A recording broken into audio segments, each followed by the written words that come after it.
In Creo 12, a new option was added to increase the density in localized areas of the stochastic Voronoi lattices. Now, datum points can be used as seeds for the centers of additional Voronoi cells.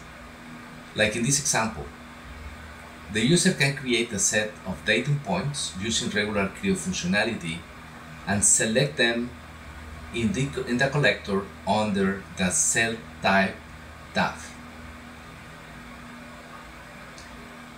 All these points are representing new cells, the centers of new cells that will modify the behavior of the lattice. This allows you to increment the density in localized areas of the stochastic Voronoi lattice structure until you achieve the desired density.